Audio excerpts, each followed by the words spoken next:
नमस्कार, न्यूज 24 पर मैं हूं डॉक्टर स्वाति महेश्वरी। भारत में कोरोना वायरस की रफ्तार बहुत ज्यादा बढ़ चुकी है और अगर हम विश्व से भारत की तुलना करें तो भारत एक तरफ जहां चौथे पायदान पर आता है कोरोना वायरस संक्रमण के मामले अगर गिने उस हिसाब से, तो वहीं भारत तीसरे पायदान पर भी आता है अगर हम इस बात को संज्ञान मिले कि पिछले 24 घंटे में कितने ज्यादा मामले सामने आ रहे हैं। तो देखा जाए तो विश्व में 10,000 से ज्यादा जहां 24 घंटे में मामले आ रहे हैं, उसमें केवल 3 देशों का नाम आता है, जिसमें सबसे पहले अमेरिका है, उसके बाद ब्राजील और तीसरा नंबर भारत का ही आता है। पिछले 24 घंटे में देखा जाए तो अमेरिका में 22,000 से ज्यादा मामले सामने आए हैं, उधर ब्राजील में 25,000 से ज्यादा मामले सामने आए और भारत में भी 11,000 से ज्यादा मामले सामने आए हैं। ऐसे में भारत में लगातार कोरोना वायरस संक्रमण की तेजी बनी हुई है और इधर आईसीएमआर का जो ऑपरेशन रिसर्च ग्रुप है उनकी भी एक चौंकाने वाली रिपोर्ट सामने आई है, जिसमें उन्होंने इस बात का दावा किया है कि भारत में नवंबर में कोरोना वायरस संक्रमण की पीक आएगी।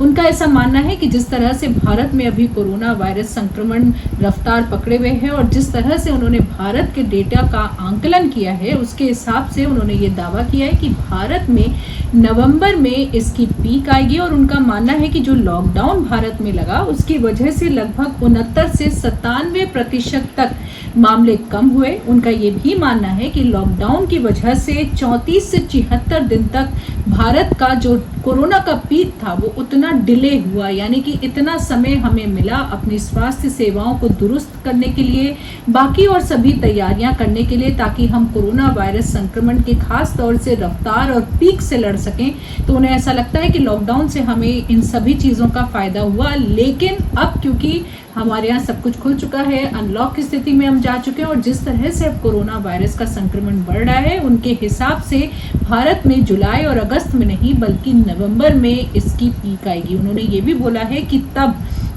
अभी तक हमने जितनी भी स्वास्थ्य सेवाओं को अपनी दुरुस्त किया है उनके हिसाब से ये केवल नवंबर के पहले हफ्ते तक के लिए हमारे लिए सफिशिएंट होंगी, यानी कि तब तक के लिए ये हमारा काम चला सकती है। लेकिन उसके बाद उनका मानना है कि जो हमारी स्वास्थ्य सेवाएं हैं वो भी जवाब देना शुरू कर देंगी और उनके हिसाब से आइसोलेशन बेड्स की लगभग 5.5 महीने तक कमी रहने वाली है। उसके बाद आईसीयू बेड्स की भी 6.5 महीने तक कमी रहेगी और वेंटिलेटर्स की भी 3 महीने तक कमी पड़ेगी। तो उनका खास तौर से ये मानना है कि नवंबर के महीने में भारत में आईसीयू बेड्स और वेंटिलेटर्स की कमी बहुत ज़्यादा खलने वाली है, क्योंकि उनके हिसाब से तब बहुत ज़्यादा संक्रमित लोग भारत में होंगे।